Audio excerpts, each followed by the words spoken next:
Okay, we're going to start today by making some pickled onions and letting them sit for half an hour while we make the carnitas. Actually, they'll be sitting for a lot longer than a half an hour. So I sliced some onions and some jalapenos, put them in a bowl, set them aside. Turn the oven on, the stove onto medium high. And I'm going to add some vinegar. I had it a little bit too high. That's white wine vinegar. You don't have to use white wine vinegar. Then I'm going to squeeze in some lime juice from fresh limes. And some limes squeeze easier than others. This one, get as much lime juice as you can in there. And then I'm going to add 3 teaspoons of salt, 1 tablespoon of sugar, and stir it all up. Now this doesn't have to heat very much, just heat it up until the sugar and salt are dissolved. Okay, so now we're going to just take that and pour it over the onions and jalapenos. Turn the stove off and just mix that up and let them sit until we're ready for them. They'll just keep pickling. Okay, now I'm going to sear the pork. I have taken the 3-pound pork and I've cut it into about 2-inch pieces. You can make them bigger or smaller. I like them about that size. I have taken off some of the fat, parts that were just all fat, but make sure and leave some fat on too, because the pork really does need it. Okay, so this is 3 pounds of cut up pork. I'm going to sear it in hot oil. Okay, I've got 2 tablespoons of olive oil in here, and I'm going to sear the pork in layers. You don't want to crowd it or it won't sear well. Okay, so I'm going to put these all around, giving them a little bit of space in between. We're going to get a nice sear on both sides.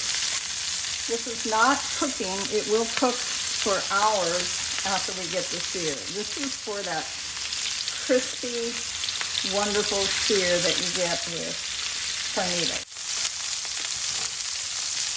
Okay, these have seared for about 2 minutes on this side, maybe 3 minutes. This is the way I like them. I like them really nice and crispy. So these are ready to remove.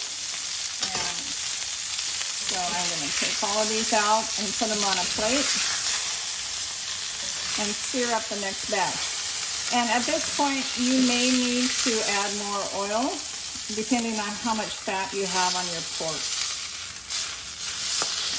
Okay, so I have taken an orange and I'm doing the zest of the orange, which is going to go into the pot. And then I'm going to squeeze the orange juice out, and we're going to use that. But I wanted to just show you how to zest in case you haven't used a microplane before. So, same pot, I'm going to add just a little bit more oil. That's all olive oil.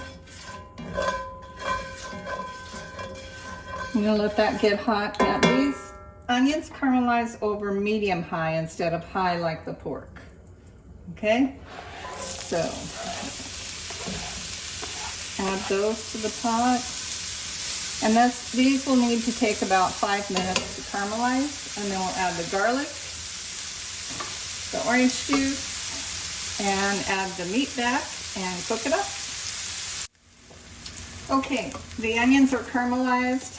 I am going to add 3 cloves of garlic, and I'm just going to stir that around for about, 30 seconds, and then I'm going to add everything else. Okay, so I'm going to add the orange juice,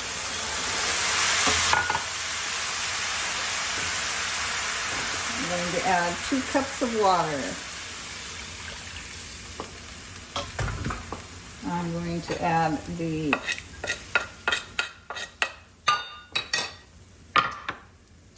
orange zest, and I'm going to add some chipotle spice.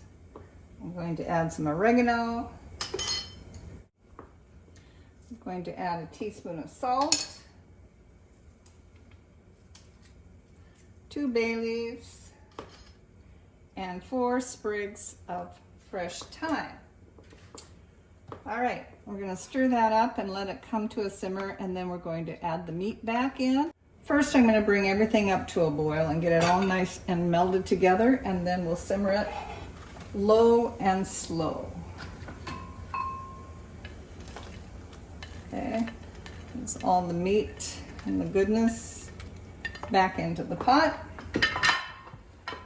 I'm also going to add a couple of these red chili peppers, just because I like chili. They are totally optional. If you don't like them, don't do it. Okay, we'll bring this up to a boil, cover it, turn it down to a simmer, and let it go for 2 hours. Okay, this is at a gentle boil now, so I am going to cover it. I'm going to turn down the heat so that it stays at a gentle boil, and then I'm going to cover it and turn on the timer for 2 hours. Okay, the carnitas are almost done.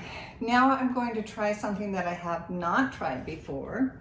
I'm going to try grilling an avocado on the griddler.